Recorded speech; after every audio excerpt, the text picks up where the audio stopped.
All right. Motherly love. Well, welcome everybody and good afternoon.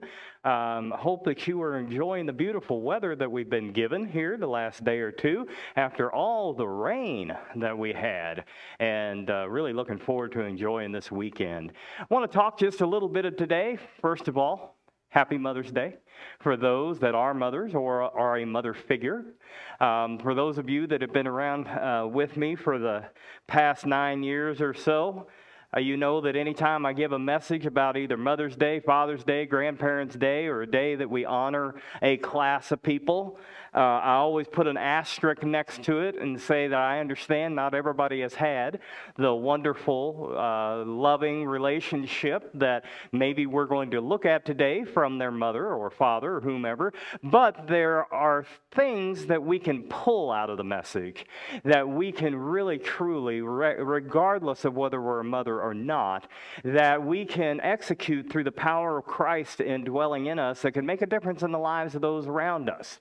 And so if you have a situation where your relationship hasn't been the best with your mother, then use this as a launching pad of growing your relationship with Christ and how we interact and react to the things that happen in our life.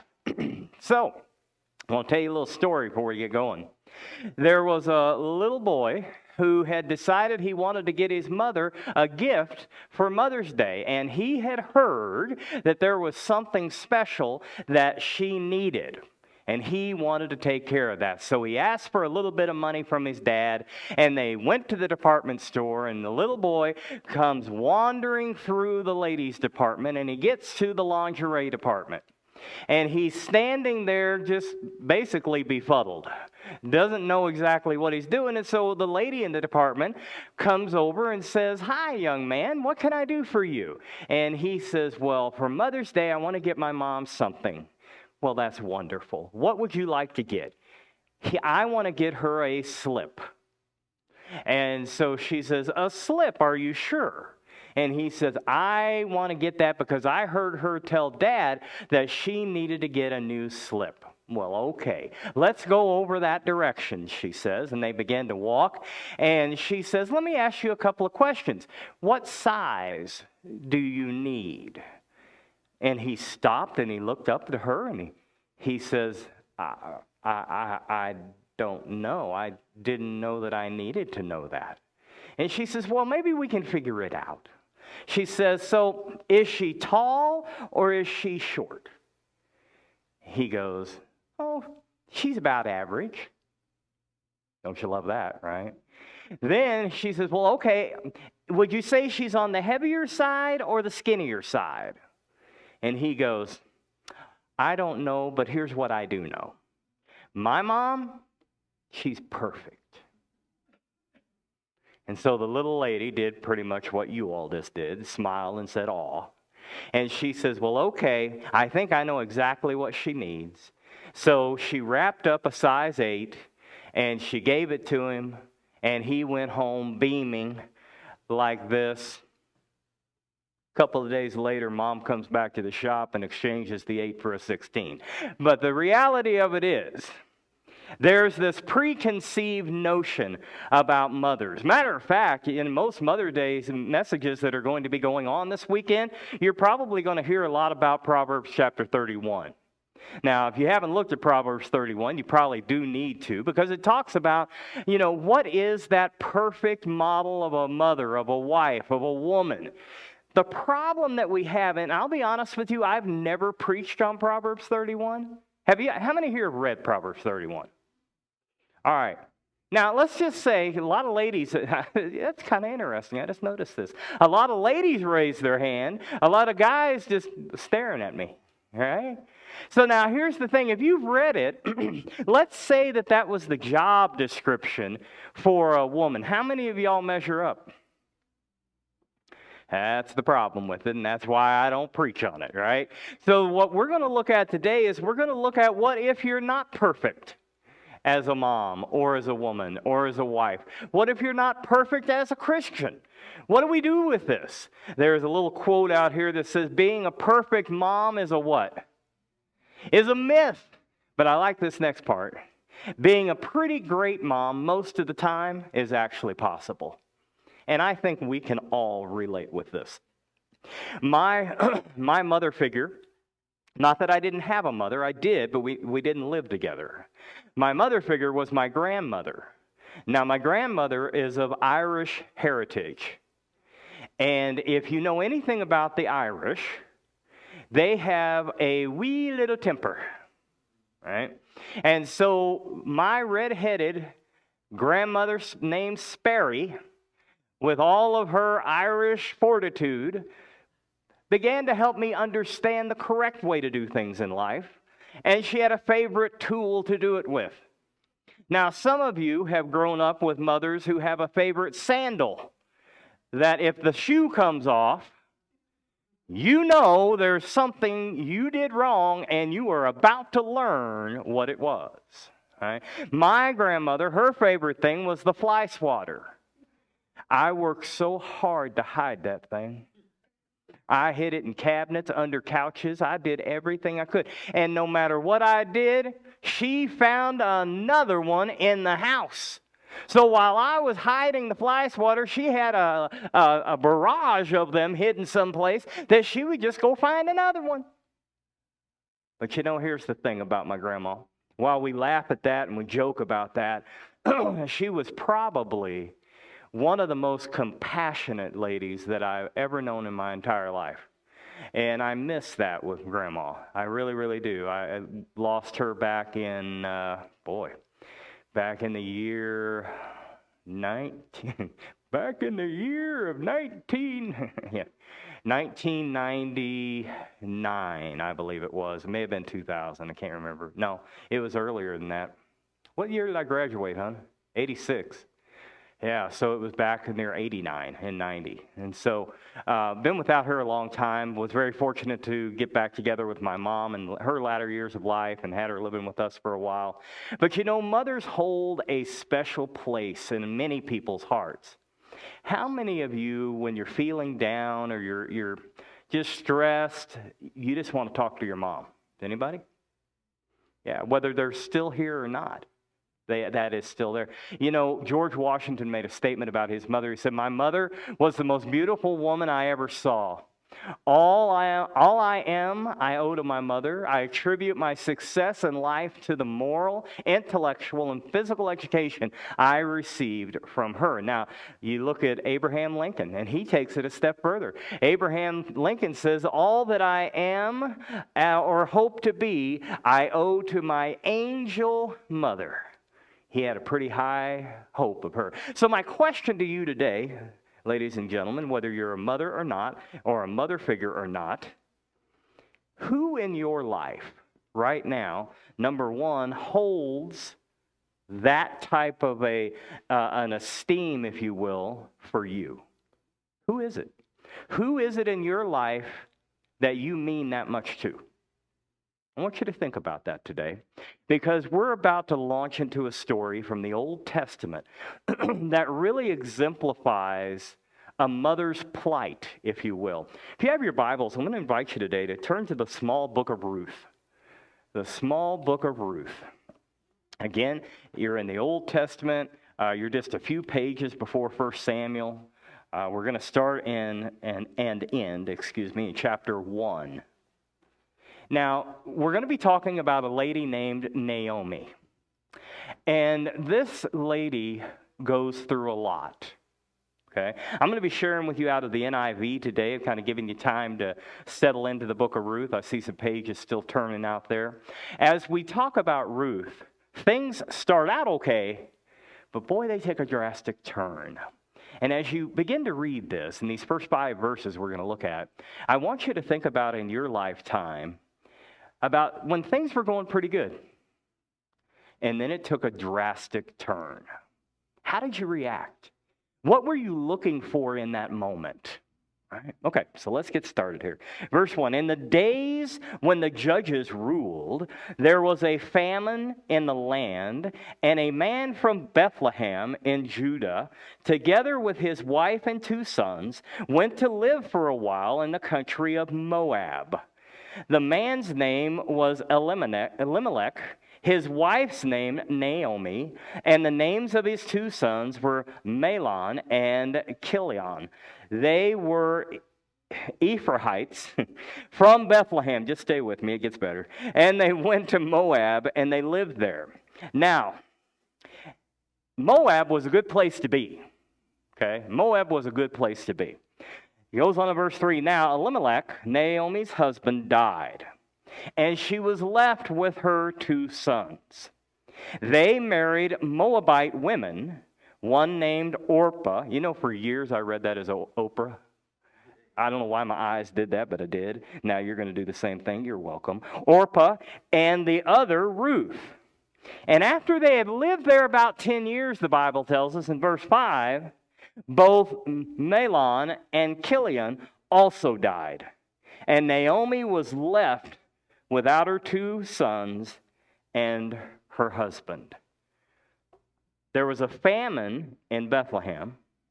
And so, being a good parental couple, they took the family to a place where there wasn't a famine, to Moab. Matter of fact, it was plentiful there. And as we're introduced here to this mother named Naomi, we have to understand that she, at least, and they, thought that life was going to be much better. But very shortly after getting there, her husband dies. Now, the Bible doesn't tell us why he died, just that he did die, okay? And she and her two sons are left there alone. So that's the first tragedy that's hit her, okay? They're left there now to fend for themselves, and some of you out here can even relate to possibly the feelings that she had. Maybe you've lost a significant other. Maybe it's been a horrible divorce and you're starting over.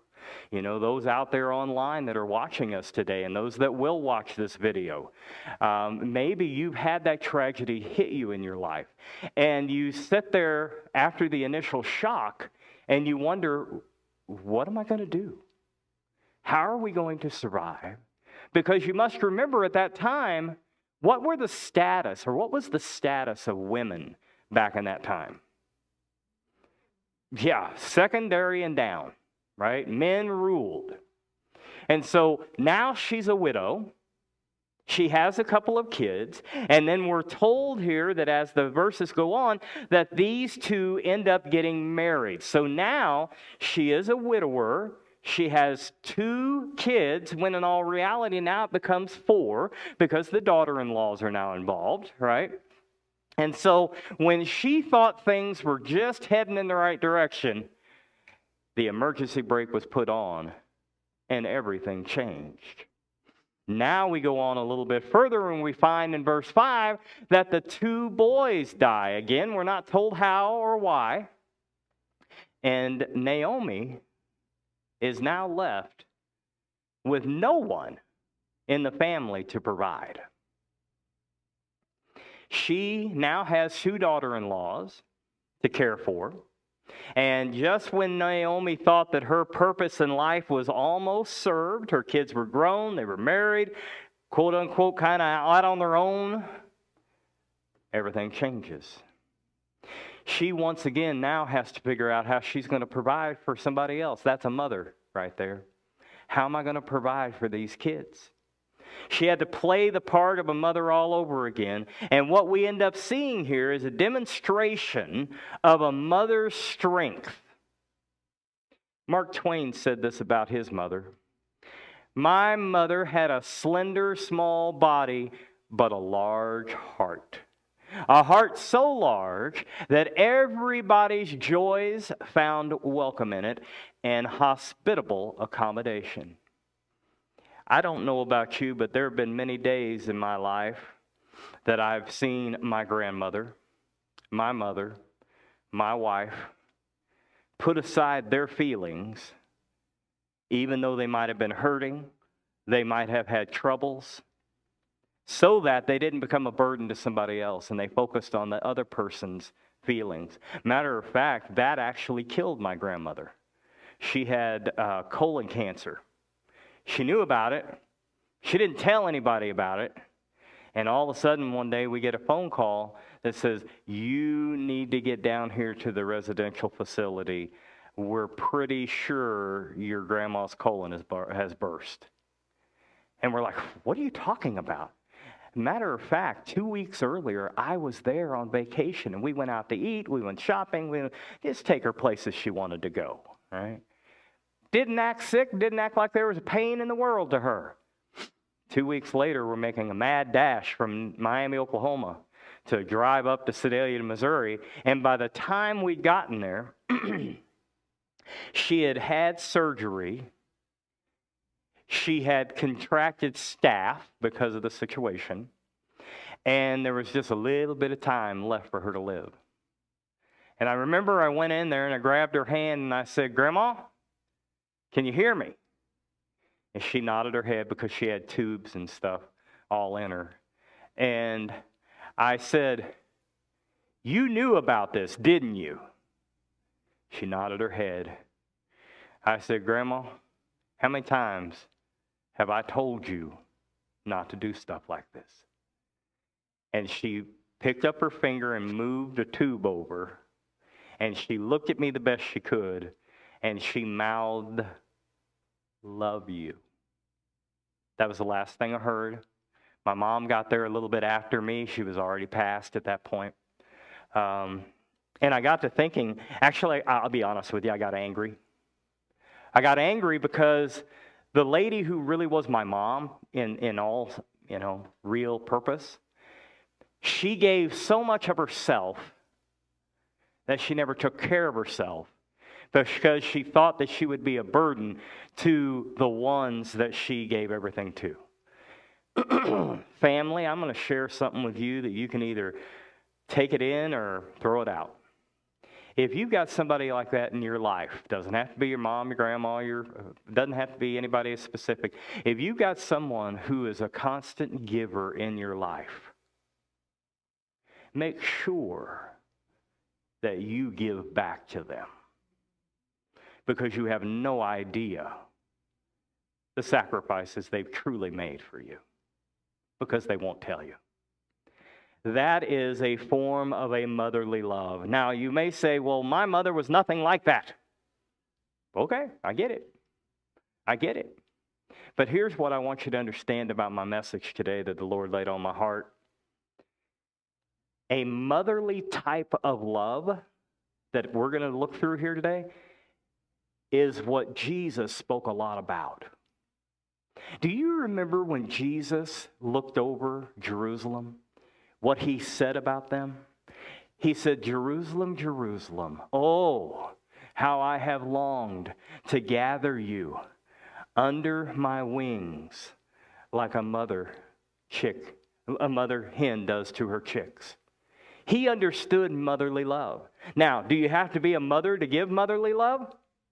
Absolutely not. Because here's the thing that we're going to jump to.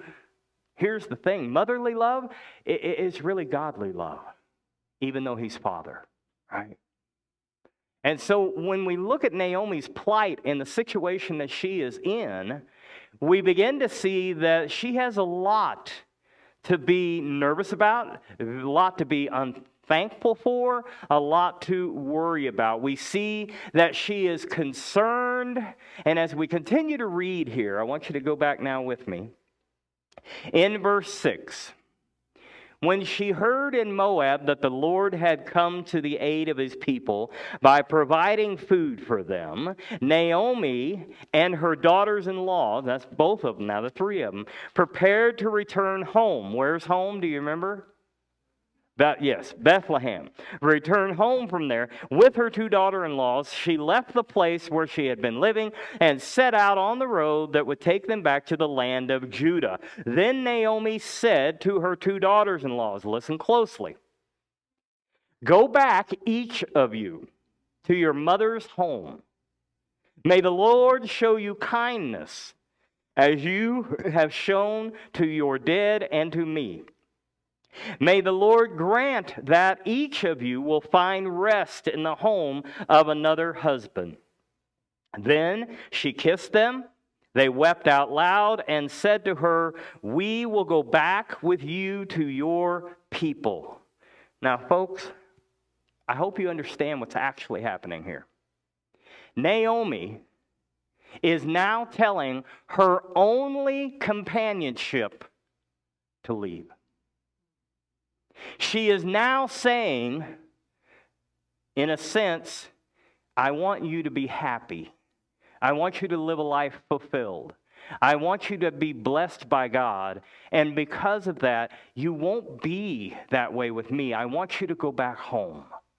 I love you, but I want you to go back home.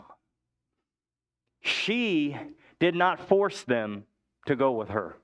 It would have been easy, folks, and some of you may have even encountered this. It would have been easy for Naomi to say, well, you know, you're the only two things I have left.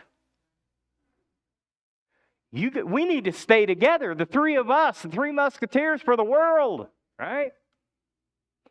If there was even a mention of them going another direction, she could have easily said, well, hey, what about me? What about me? Now, I'm telling you, there are some moms out there who's done that, but I'm telling you, there's dads done it too. There's friends, there's families, all kinds of people done that. You know what? But Jesus doesn't. If you want to walk off, you can walk off. Jesus wants the absolute best for you. He wants to bless you. He wants to love you. He wants all of that. But He's not going to force it on you. If you choose to walk off, and you're going to find here in a moment one did. If you choose to walk off, He will allow that. You know, as we continue to read here, verses 11 on, but Naomi said, because they had just said, we will go back with you to your people. But Naomi said, return home, my daughters. Why would you come with me? Am I going to have any more sons? Because she was older. Am I going to have any more sons who could become your husbands? Return home, my daughters. I'm too old to have any other husbands. Even if I thought there was still hope for me, even if I had a husband tonight and then gave birth to sons, would you wait until they grew up? Would you remain unmarried for them? No, my daughters. It is more bitter for me than for you, because the Lord's hand has gone out against me. Now, there's something interesting happening right here.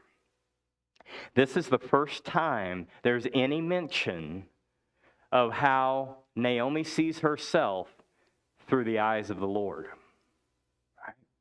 But still, again, we see that these girls have said they want to stay there. Now watch this. Verse 14, at this they wept again.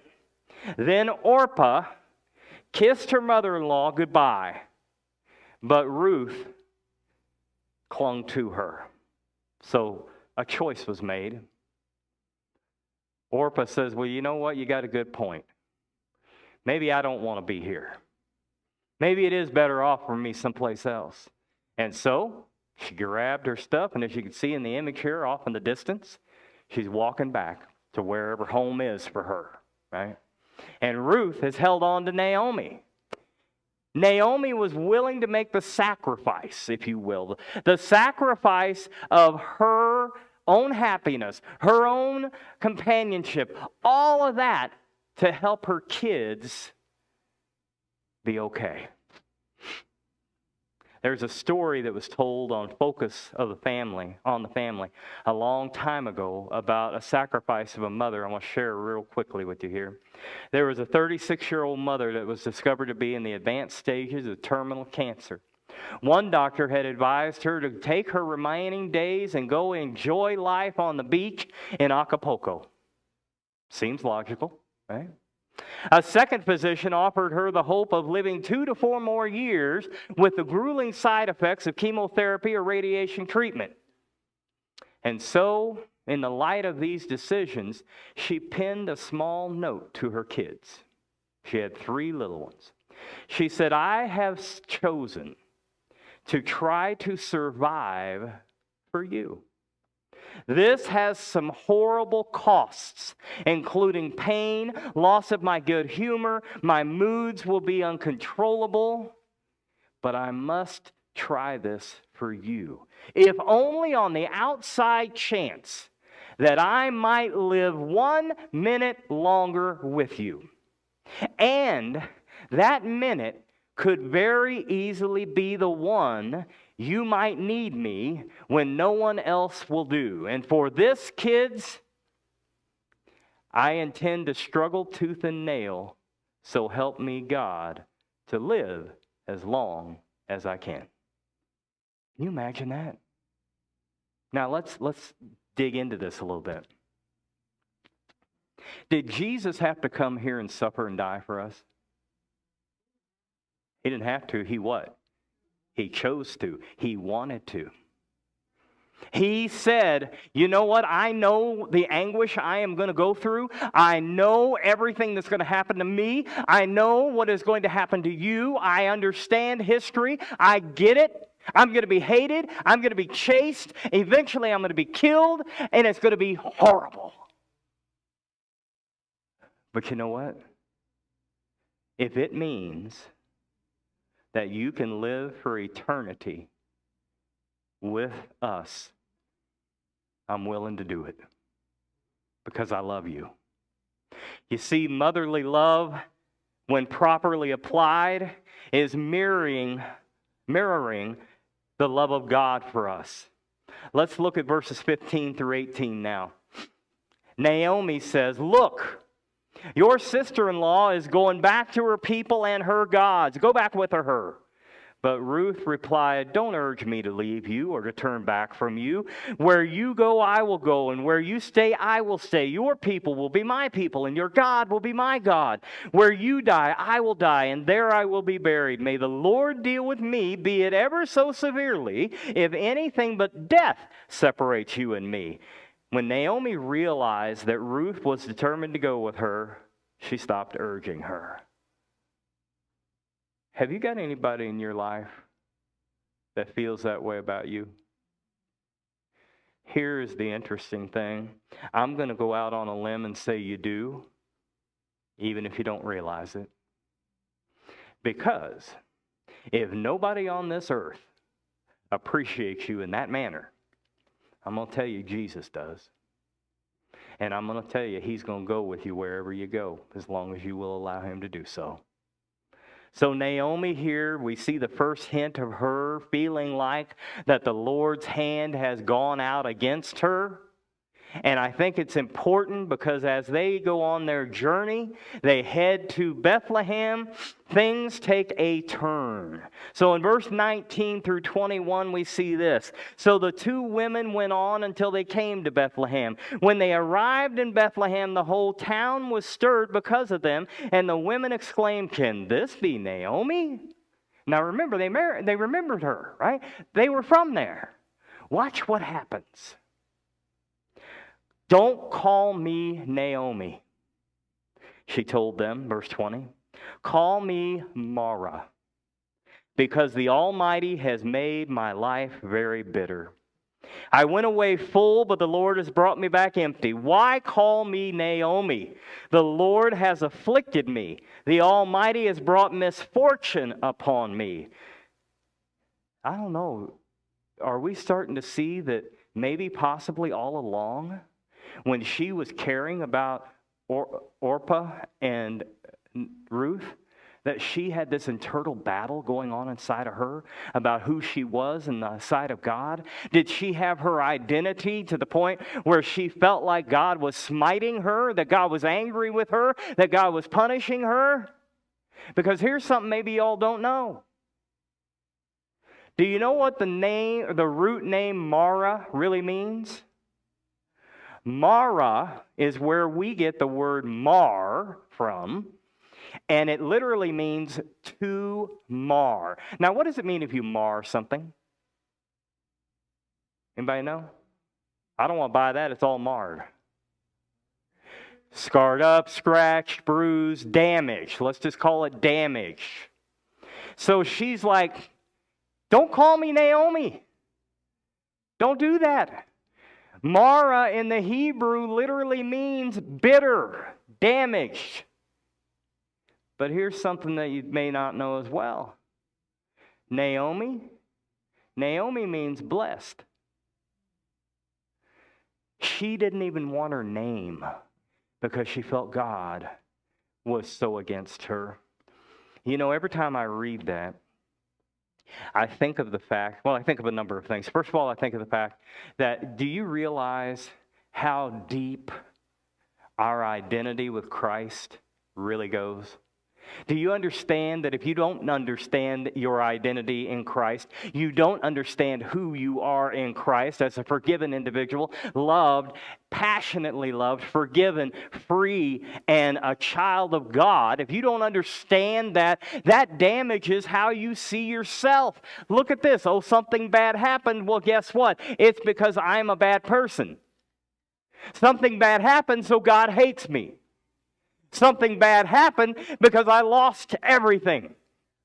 If God truly loved me, I wouldn't be going through this. Now, who does that sound like? Does that sound possibly like a lie? If God truly loved me, I wouldn't be going through all of this whatever. Does that sound like a lie? Yeah. And where does lie come from? The enemy. The enemy is who? Satan. And it's because we don't understand our identity, we fall for the lie. It's the same thing that happened here. Now, what we really need to understand is up to this very point, there's no mention of Naomi being grieved or upset except one sentence that's hidden in the middle there. She doesn't appear to have anything other than just going on with life going on in her mind. And she knew she had to do it. She put the interest of others at first, and she went out and she decided to move forward. Oliver Wendell Holmes said this about mothers. He says, "Youth fades, love droops, the leaves of friendship will fall. A mother's secret hope, however, outlives them all." Mothers that are listening to me right now, I have a question that you do not need to answer out loud, nor do you need to raise your hand about. But I do have this for you. How many of you out there in the YouTube world or here or in Facebook, how many of you out there right now are hoping for something for one of your children that hasn't happened yet? How many of you have longed for years for them to find Christ? How many of you continue to pray for your child to come over some addiction, come into the realization of adulthood when they're already an adult? How long have you been burdened with this thought? Well, now you know how Naomi was feeling. But even more than that, I will also tell you, now you know how God feels. I believe, and I'm just saying it's what I believe. I believe that it breaks God's heart to see the condition of our world. I believe it breaks his heart because, guess what? And this is hard for some traditional Christians to get into their head.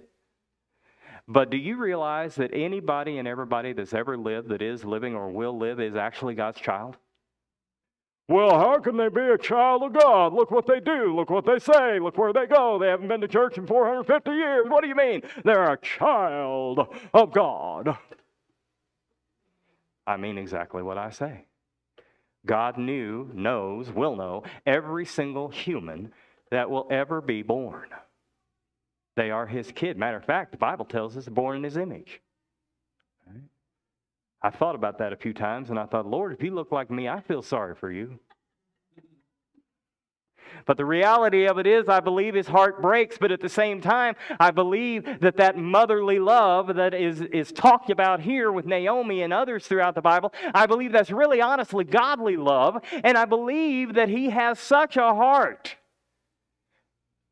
that it outlives any wrong, it outweighs any hurt, and in all reality, if we all would practice quote-unquote motherly love, I think our world would be a different place to live in.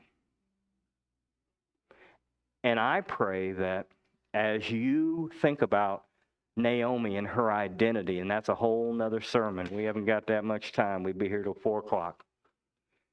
If you think about Naomi and how she saw herself because of her circumstances, I hope you take a minute and examine your life. I hope I continue to examine my life and understand that the circumstances that I am in right now, be they good, bad, or ugly, is not an indication of who I am.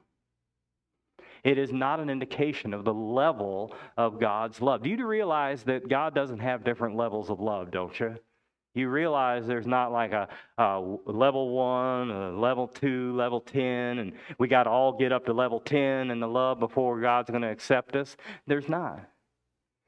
You see, with God, with God, yesterday, today, and tomorrow is all today. It's all now. It's here. And with His love that He had for Adam and Eve in the garden, it's the same love He's got for you and me today. I wonder if maybe we should start that practice. Have anybody in your family got somebody that you like but you don't necessarily love them? Or vice versa. You love them but you don't really like spending any time around them. Anybody got one of those running around? Yeah. You know how it is. You get to the family gathering time, and they begin to talk about, we're going to go over to so-and-so's house for the gathering, or there's going to be a reunion. And then somebody in the house says, oh, no, I hope Jeannie ain't coming. I hope Joe ain't coming. I hope Bob's not going to be there. I hope Steve's not. Oh, man, if he comes in with another one of them women, I don't even know what we're going to do. Anybody ever heard anything like that when it comes to getting together with folks?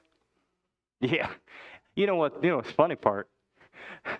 The boys in the back are like, yeah, we've heard it. You know what? Everybody has heard it. Which means, I'm sorry, you might want to lift your feet up for this. Which means every single one of us, if we've said it, we need to practice a greater level of love. Because there's not going to be when Jesus comes back with a mass of people that's going to go to heaven, God is not going to be up there going, oh, no, there's Tom. If he says something about that car one more time, if he says that story, if he tells us again, if he introduces himself one more time, I'm going to lose my mind. He's not going to do that. Somebody who has that type of love that's exhibited in the motherly love, they don't do that either. They may not be happy with Tom, Bob, Tyler, Joe, Jim. May not be happy with decisions that are made, but they still love them. And I want you to understand something too. And this goes specifically out to mothers and mother figures. You are not perfect, and we know that, and I know you know that. But when you mess up, I don't want you to feel like that God looks at you any less than He did the day before when you didn't mess up. I hope that all of you will feel that this Mother's Day can apply to you. I know this is a little small, so I'll read it. Happy Mother's Day to all mothers, to new mothers, to expecting mothers, adopted mothers, foster mothers, grandmothers, great-grandmothers, mothers who've lost a child, those who have lost their mother, mothers walking through infertility, and those praying to be mothers. To those who strained their mother relationship, and to those with strained child relationships, and I'll add one line there, and to those who are a mother figure for others. Happy Mother's Day. And when you think about it, think about all that these people do in your life that maybe you're not aware of. How many here believe your mother prayed for you or a mother figure prayed for you? Okay, that's good. And I've actually asked that question before and nobody raised their hand. Not here, but yeah. Understand this, there's no greater power. Matter of fact, folks, Ellen White says that God's got a special place for mother's prayers. I'm looking at some right now. Pray for your people. Love your people with the type of love that's a godly love that is displayed by some mothers and some motherly figures. If yours is not one of those mothers, pray for them. And pray for you to grow closer before there's no more time to do so. Happy Mother's Day. I did it again. I got to turn around and go right back up here because I got to sing. Man, I love that dramatic exit, though. You know, you said boom, and you go.